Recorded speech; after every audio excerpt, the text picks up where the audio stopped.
Good morning. I'm really excited to be here today. I think it's a very interesting and timely topic. Being the first speaker, I think things can only get better after listening to me. My job today is not necessarily to kind of go over what I think the microbiome is in terms of the missing link, but try to get you thinking about some important questions during the talk show here today, and hopefully engage some of the panelists during the discussion periods and make it more of a lively and educational opportunity for everyone. So this quote up above is something that seems like was taken out of a textbook or a very recent periodical. In fact, it's something that was just published, or was published nearly going on about 40 or 50 years ago. And this was this idea that trying to understand not only what the host enzymes are contributing to a drug metabolism profile, but also that bacteria themselves can contribute substantially to it. And a lot of this was really became kind of revolutionary during the 40s and 50s when this kind of disparate field of toxicology, drug metabolism, pharmacology was brought together by this man here, one of my scientific heroes, R.T. Williams. So he took kind of this this chaotic field, put it together in this book, published Detoxification Mechanisms. And in it, they describe a lot of what we know today and is still valid today in terms of how drugs and things are metabolized. Unfortunately, what they were, they had a little trouble with was trying to understand or trying to emphasize how in some cases metabolism did not necessarily fit the rules that they had put forward. Turns out that they had this notion that bacteria in the animals were contributing to this metabolic profile. But as they kind of indicate here in this quote, that unfortunately the technology was not quite there, such that what their interpretations were may have been misleading, if not incorrect.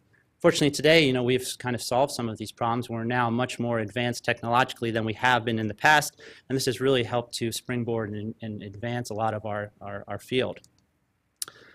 So in trying to think about how I would structure my talk today, I thought about the following. And if we think about how or where we are right now, we have a really great understanding about the microbial community structure. And this is due to a lot of effort by some really talented investigators who have really poured their hearts and souls into trying to understand the vast and diverse microbial communities that exist in our bodies, also in our environment.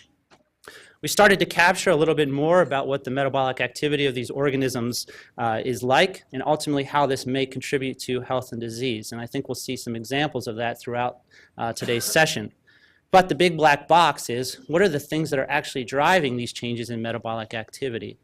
If we think about it and try to catalog it, we can think of the following things that may impact microbial metabolism. This is just kind of a dump of ideas that people have demonstrated to in fact impact microbial metabolism. But important for today's talk, this idea of how environmental chemicals or exposure situations may influence the microbial population as well as the microbial metabolism itself. So I come from Penn State University, a land-grant university, and we have a really tremendous entomology program there. And so I would be remiss if not talking about the really excellent work that comes from understanding how symbionts work, in particularly the insect field. So if you talk to an entomologist, they will say, of course, this is really an important area of trying to understand how microbes can contribute to the survival of an insect. So here I just show a report from a few years ago looking at the bean bug and how it can survive in the presence of a pesticide, in this case Ventrothion. So fortunately for the bean bug, it has adapted or able to coexist with this soil bacteria, in particular various species of Burkholderia.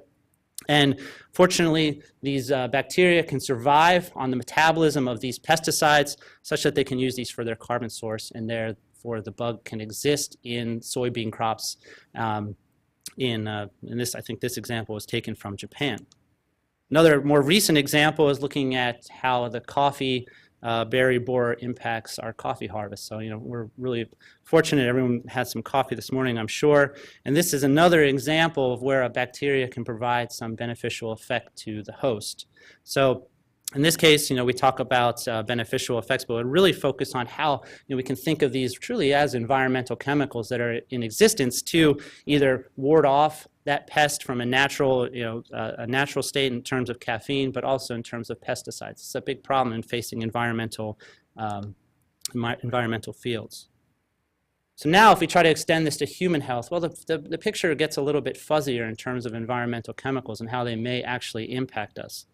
There's a lot of data out there to suggest that things like personal care products, so things that are actually ending up into the effluents and streams and places from wastewater treatment facilities. So you can think of acetaminophen that may have been excreted or flushed down the toilet. We can also think about it in terms of persistent environmental contaminants, so those chemicals that are of man-made activities, how they exist in the environment and persist in the environment. And also we'll hear today some talks about heavy metals, and so how heavy metals themselves can impact health primarily, or interestingly enough, through some changes in gut bacteria. So we can think of it from two angles, one being the more environmental side, so how these chemicals may impact things like aquatic life, indirectly affecting human health, but also more important to the talks today is how these chemicals can impact human health directly. And I'll give some examples of that.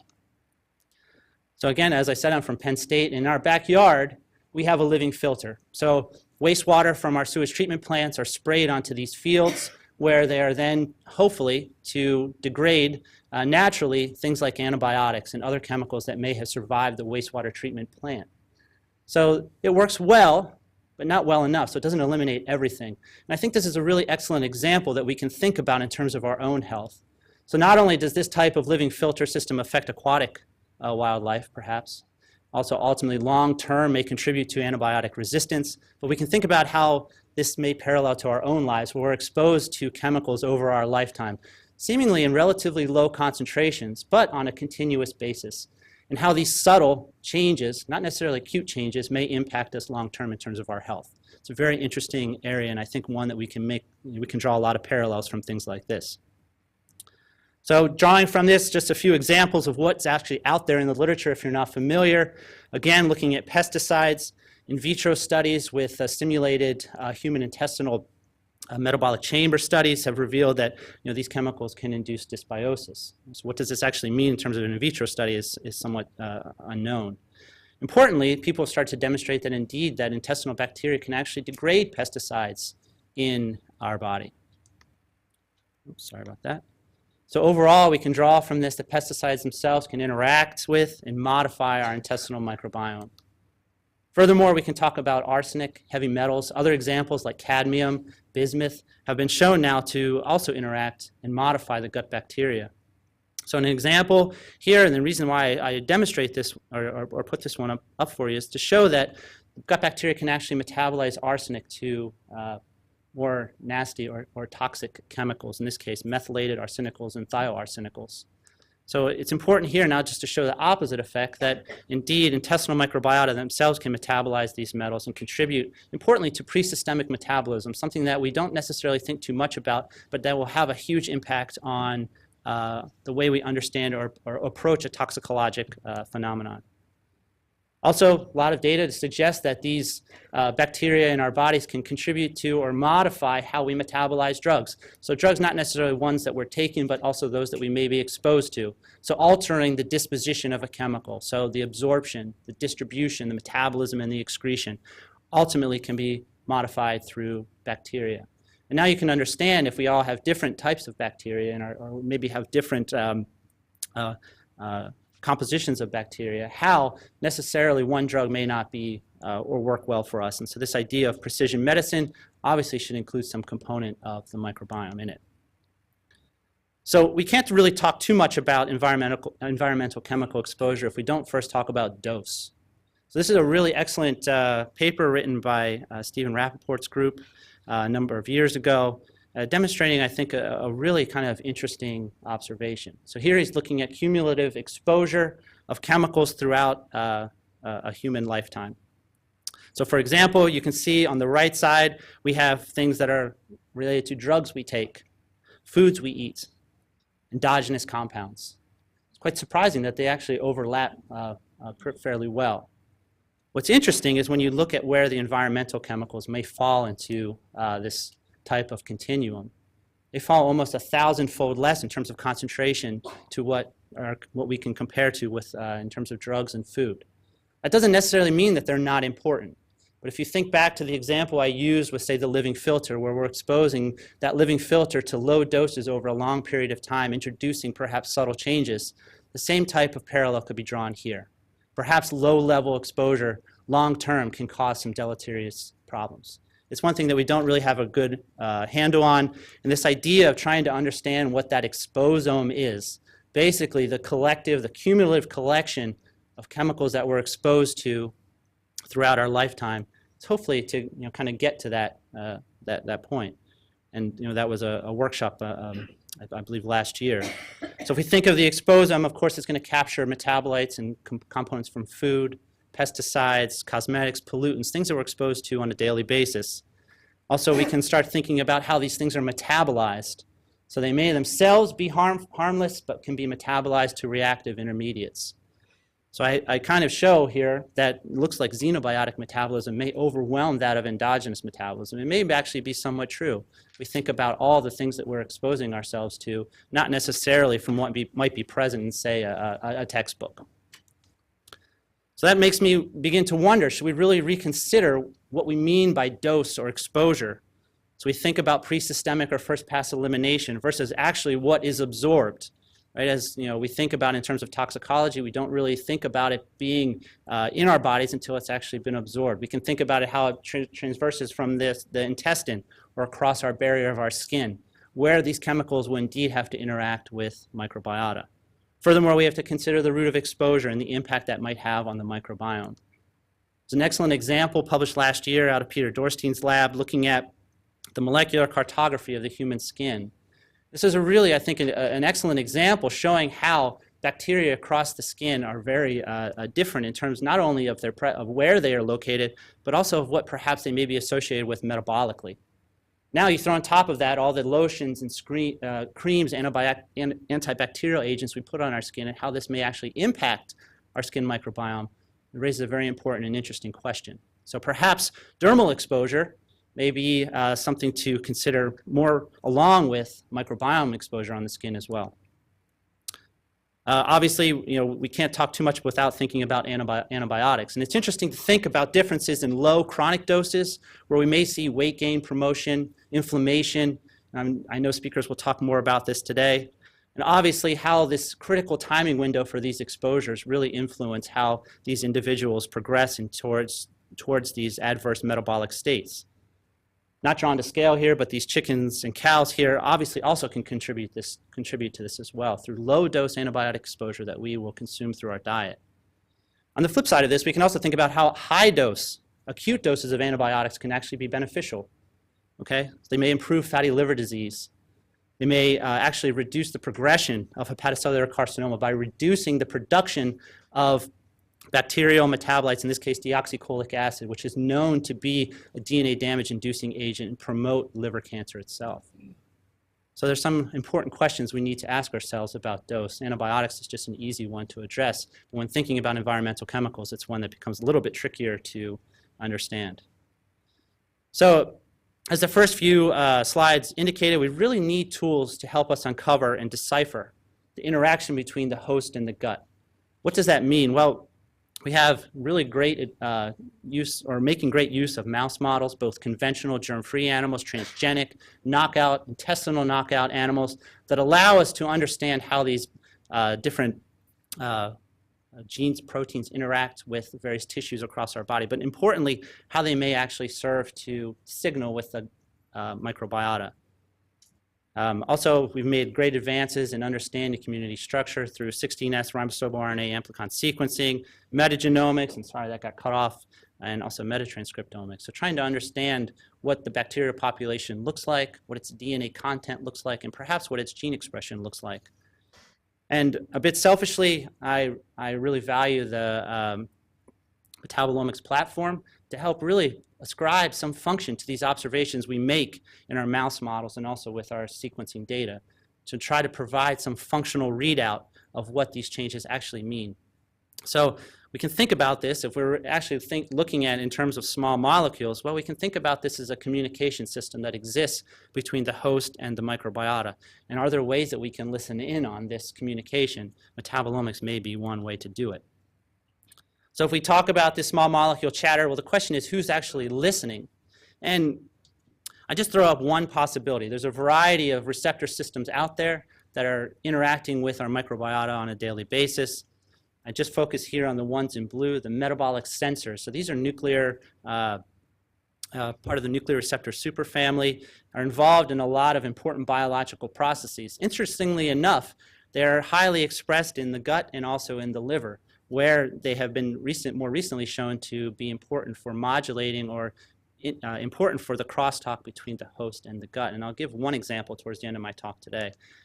And also, it doesn't necessarily fall within this category, but the Aryl hydrocarbon receptor, a xenobiotic receptor, something that was thought to be important only for xenobiotic metabolism, but now has been demonstrated to actually be a very important sensor of the gut microbiota. So the Aryl hydrocarbon receptor, as I mentioned, is a xenobiotic receptor, originally demonstrated to bind TCDD, dioxin, also other compounds like dibenzofurans, benzoylpyrene. It's an important dietary sensor of flavonoids, indols, also indols, which happen to be very important byproducts of bacterial metabolism. And also people have started to demonstrate it's a very key gut microbiome sensor. It binds to bacterial phenazines, tryptophan catabolites that are generated through bacterial metabolism. And it's interesting to begin to think about how these processes are really regulating the balance of AHR activity. So if we just take a simple example, something from my own lab, we can see that if we activate the receptor, we can promote a change in the community structure shown on the right. So a TCDF effect, an agonist for the receptor. Interestingly enough, we can also observe a genotype effect shown from right to left. Now, this is something that people have demonstrated with other receptors as well more recently. FXR and other are starting to hint that perhaps PXR and CAR may be involved in this process as well. So not only is it the activation of these receptors, but perhaps their actual genotype can influence the gut microbiota. So the question is, well, if they're talking, can we listen in on that conversation, and how can we go about doing it? And this is where I really think the metabolomics has a tremendously impactful, or can be used in a tremendously impactful way. So if we think of metabolomics, there'll be talks about it later today as well, is this idea of chemical fingerprinting. So are we trying to understand what a chemical fingerprint may tell us about some biological process? Now, we usually think about this biological process as just being the product of host metabolism. Of course, this now equally implies that we can consider microbial metabolism. And if we think of these chemical fingerprints, well, they're significantly contaminated, I say, with metabolites of bacterial origin. A lot of work out through Jeremy Nicholson's group and Ian Wilson's group has demonstrated quite nicely these metabolites and we can consider co-metabolites as well. So metabolites that are acted upon by the host, but also those that are acted upon by the microbiota as well. So it's a very interesting network of metabolite signals that can be used to transmit signals back and forth between these two important entities. So how do we know this? And I take an extremely simple example. Shown here, we've just profiled urine samples from mice treated with a cocktail of antibiotics and those that aren't. So vehicle-treated animals versus those that have been exposed to antibiotics. And what we can measure are the production of these bacterial metabolites, pericresol sulfate and its glucuronide. A variety of other metabolites that we know are generated from bacterial metabolism as well are dramatically depleted once you treat with antibiotics. This has been further confirmed in germ-free animals, as well as a variety of other tools and antibiotic cocktail approaches to demonstrate that indeed a lot of these metabolites that we're measuring, in some cases in really high levels, in some cases millimolar quantities, are generated through bacterial metabolism. So I show an example of a recent study where we looked at an antioxidant, in this case Tempol. It dramatically alters the bacterial community structure in the gut. One thing interestingly that we found is that lactobacillus was completely wiped out from these adult animals. In some way we've not yet figured out it kills lactobacillus.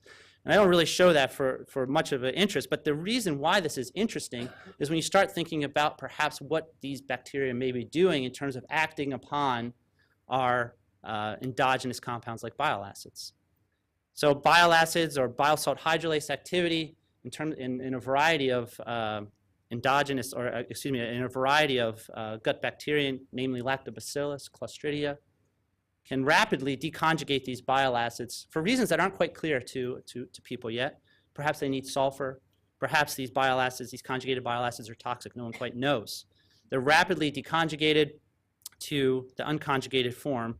And we can actually measure this quite nicely, shown here in a relatively simple view of how the fecal bile acid profile changes compared to how the small intestinal bile acid profile changes.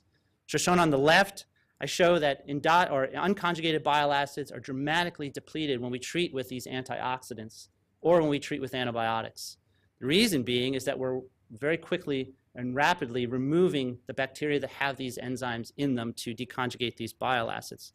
So as a result, what happens, we see a dramatic increase or enrichment in taurine-conjugated bile acids in the small intestine. So what does that actually mean biologically? Well, if you follow the literature, one of the main bile acid sensors in the body is FXR, the farnesoid X receptor. It senses bile acid pools, signals back and forth between the gut and the liver to say make more or stop making bile acids. It's interesting now to throw in this mix of the bacteria that are controlling this receptor, perhaps through this signaling mechanism.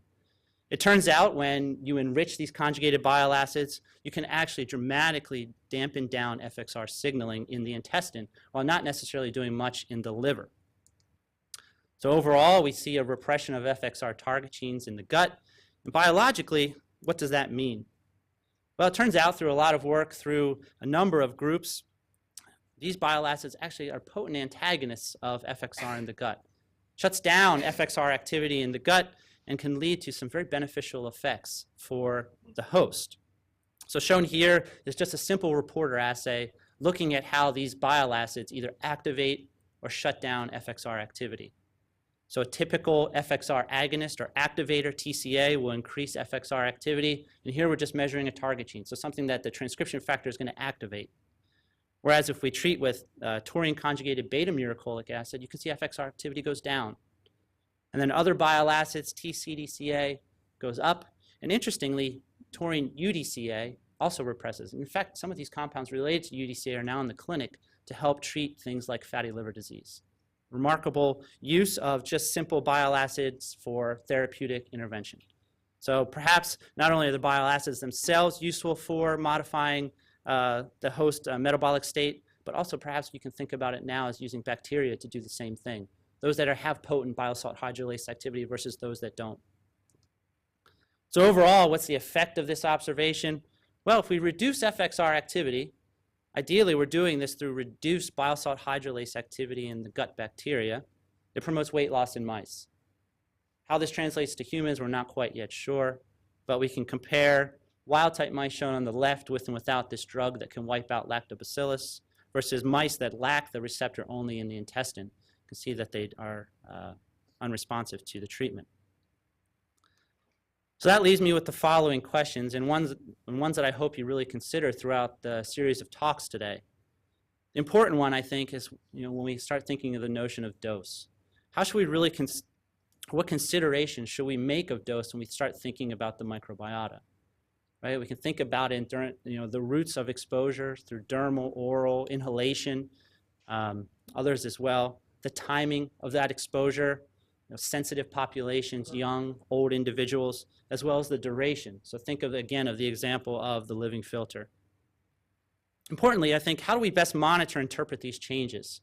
So what are not only the structural changes, so how does the community itself change, but what are the functional changes associated with that change as well? So is there some kind of metabolic readout that we can use to understand what that change actually means? And lastly, one thing I often really think about is how do we really assess the health of the microbiota? And I don't mean this by reading the Healthy Microbiome Diet book or something like that. What I really mean is, how do we assess, say, going to the doctor or the clinic and understand that our microbiota is operating functionally and well? Perhaps metabolomics, readouts of small molecules can help to inform us of what's going on. Perhaps even pills we swallow will allow us now to capture microbial pools as it goes down through our digestive tract. So with that, I'll end, and I really do hope you enjoyed today's session and keep these questions in mind. Certainly not meant to be all-inclusive, but something to get the discussion started. Thank you.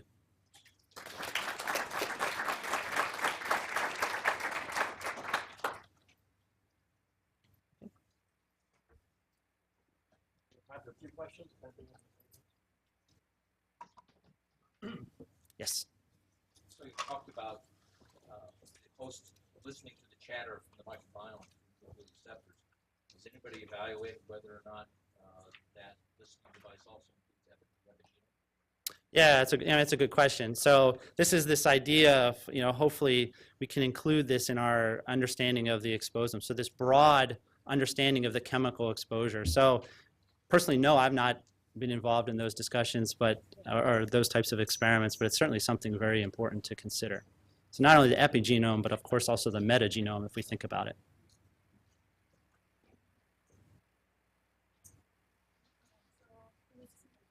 Oh, sorry, I'll repeat the question. I'm sorry, I forgot. Go ahead. No, you're. Oh, okay. So an experiment we looked at the gut so they kind of bounce back as well, or Yeah, so it's a good question. Actually, I think it'll be better addressed by some of the later speakers. But in our case, this was an acute exposure, one that was terminal, and we didn't follow. Can you just repeat the question? Oh, yeah, sorry. The question webcast, was, folks. after treatment, did the gut bacteria bounce back to its state before? And I know this question's been asked before. Indeed, I think it does. It's a pretty dynamic organ if we think about it. In our cases, no. It was a terminal experiment where it was just treated, and at the end, those mice were killed. But I know this will be addressed later. Thanks very much.